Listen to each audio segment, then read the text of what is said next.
Hello and welcome to this week's edition of the Munce Report as trainer Chris Munce joins us to dissect the stables runner this weekend. Before we touch on the weekend ahead, mate, a big past week for the stable with BOOMSARA running a big race to finish second in the listed eyeliner stakes last weekend, and obviously Centrefire scoring a nice all-the-way win at Eagle Farm on Wednesday. Yeah, g'day Adam. Well, it was really, he was really the unlucky run of the race, wasn't he, BOOMSARA? He got interfered with at the straight after getting probably a lot further back than what I expect him to be. But I mean, look, he did open up a few avenues to the way we can ride him now. He's not a one-dimensional leader. And I also feel probably the way he went there that at some point in time he'll get out to a mile, no dramas at all as well. So there are a lot of positives to come out of, obviously, a narrow defeat.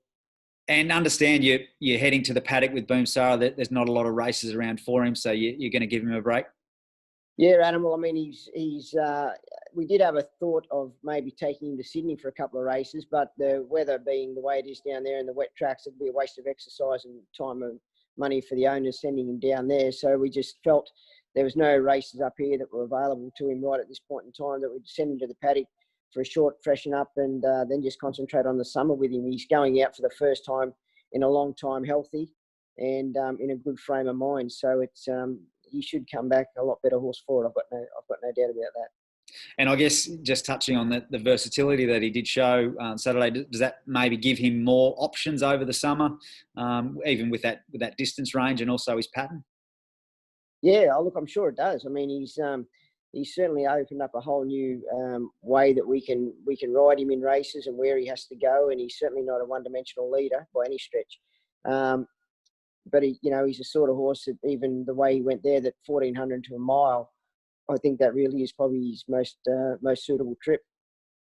Very good. And then Centrefire, you've had your faith in her, and you know she's had ability, and good to see her finally. Well, not finally, she has won other races, but sort of put that together on the track with a nice win over 1300 metres.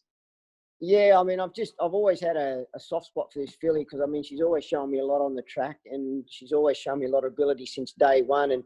And I suppose she was getting frustrating to a point, particularly when her first two runs back had been okay, but not as good as I'd expected from a filly like her. But to finally win another race there yesterday and in the fashion that she did too, it was very encouraging for, going forward in distance. I'm sure you would have received a few texts or calls from the owners. Obviously, as you say, you've thrown it out there a few times, so good to see her finally getting the runs on the board. This weekend, yeah, a few runners heading to a few meetings. There's Friday at Ipswich, Doomben Saturday, Beaudesert Saturday, and then Sunshine Coast Sunday. Let's start with Ipswich on Friday. You had 3 runners engaged, but Miss 22 has drawn wide, so you're going to wait for another day? Yeah, I mean, this is the second time we've wanted to take her to the races. She's drawn the outside gate, so we'll just wait. She's not a filly that I really want to run unless she gets all things go her way, so we'll wait for another day with her. She'll trial on Tuesday before we look for another race. The Golden Bear, he will run.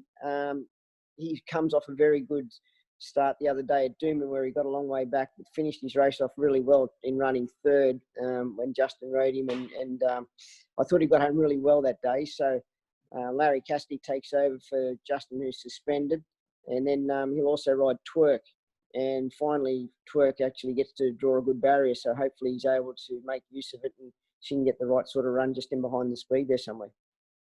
And the Golden Bear was obviously a good run last start, probably his best run this prep, close up third in midweek Metro grade. Yeah, well, it was just one of them races. We took the blinkers off him and we rode him back, and it was just one of them races where he did finish off nicely. So it seems to be the way to ride him. I think a mile probably sees him right out. I don't think he gets much past the mile strongly. So Shane Dye's owner, obviously he's put a lot of thought into him as well, and he was the one that basically said that he didn't think he'd run past a mile, and I probably would have to agree with him on ratings and performances that his mile runs have been his best trips. Okay, very good. Doomben on Saturday, Lady BRAHMOS, who was a big last start winner. She steps up to Saturday Metro grade in a cutest 3-year-old handicap over 1,200 metres. How do you think she will handle that rising grade? And obviously probably another one in that boat that you know has had ability in the past and put it together last start. Yeah, well, she was super impressive at Caloundra winning her maiden there, and she certainly hasn't gone backwards. Her work has been very good since then, and she's very fit and healthy. Heavy track hasn't been on, but she has performed well on soft tracks. So I've got no reason to think that she wouldn't handle Doomben on Saturday. If the rain did come in, she will run. Larry came in and galloped her on Tuesday morning. Was happy with the way that she stretched out and the way she finished her gallop off. So she's an improving filly, and she deserves, in my opinion, I think she deserves a chance at a race like this before she turns 4-year-old. Yeah, it'll be interesting to see how she goes. Obviously, an exciting win last start. Race 8 is a no metro win handicap over 1350 metres where Arthur in Charge lines up. He's a horse, obviously, you've been taking care of for Mark Newnham over the winter carnival. But this start, he races in your name.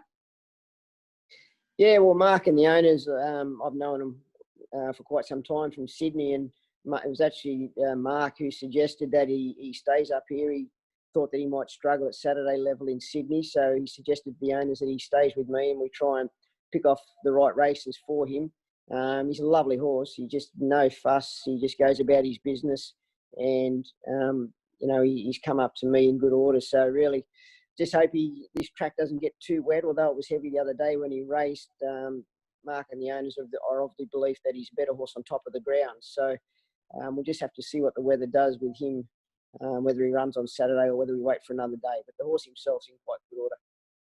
Okay, and he's run placings at his only 2 starts in Queensland and has a pretty handy record, I guess, 11 starts for 3 wins and a further 4 placings. So I guess you're hoping whether, the weekend is necessarily the day, but, he should measure up in this grade up here.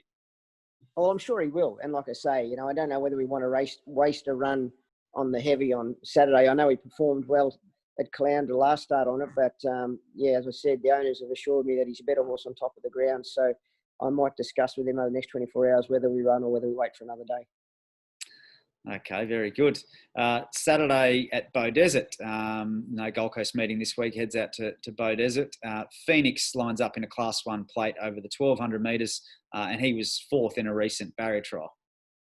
Yeah, he's going good, PHIONAIX. He's still a little bit big in condition, but he's another one that's drawn poorly. So I would probably have to wait and just see what the weather does with him too. If he runs, he's certainly going to be a chance in the race, but a heavy track and a wide barrier is probably not a good combination for a first start back from a spell. So if the track's not too bad, he will probably go around. But if it happened to be a heavy track, I'd possibly recommend to the owners that we just wait and find another race on top of the ground for him. Yeah, I guess the weather's probably a bit of a theme for the weekend, isn't it, over the next 24, 48 hours, where if the rain does come, you'll know a lot more where you stand with some of these runners.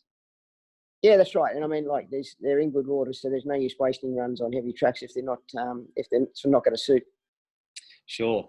So Sunday at Sunshine Coast, I guess you will have a fair idea of the track conditions then, but we're a couple of days out here. Race 5 is a cutest 2-year-old handicap over 1,000 metres.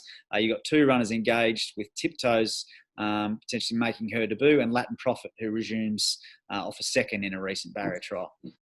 Yeah, well, Tiptoes is a lovely filly, big, rangy, raw sort of filly. Not sure whether 1,000 metres will really suit her, but she's had enough work and she's fit and healthy, ready to go to the races. She's trialled up quite nice a few times. So she's another one there again. Heavy track, I'd be doubtful she'd run, but soft and good and that sort of thing, she will. Latin Prophet's improves enormously with a spell. He's had a couple of trials now, or jump out in a trial, and I couldn't be happier with the way that this horse is coming up. So I just hope they get to go to the races, because the two horses are in good order, and I'm pretty excited about their future going forward. So, but there again, it's heavy tracks first starters, not a good recipe. Yeah, sure. I guess one guy who will be fine in the wet if it does eventuate is last start winner Outback Gladiator, who lines up in race 8 over 1,400 metres, and he obviously got through the heavy going at the Gold Coast last start. Yeah, he sure did, didn't he? And he carried a big weight in doing it too. So he's very fit and healthy, this horse, and he's actually a horse that I really like. He's got a lovely kind, and he's a willing horse too. So Michael Murphy rides him again, so, and he knows him, so I'm sure he'll give him a good ride. And yeah, he's one horse that will run no matter what the weather is like. You mentioned he might be better over a bit of ground, sort of further down the track, but he stays at the 1400 metres this weekend. Is that a concern at all, do you think? Or? Well, not really, because if it's going to be a heavy track, you're going to need to be pretty fit. It's going to be a testing 1400, particularly at Clown. It's going to be more like a mile or 1800 metre race. So I'm not overly concerned about that. He's fit and he's healthy, and he just needs to get the right sort of passage in running, and he'll be certainly finishing his race off very, very well. Very good, mate. Well, let's hope he can channel a bit of the Jezebel energy in the background in the photo there, and so too with the other runners over the weekend. And good luck to Connections. Good on you, Adam. Thanks, mate.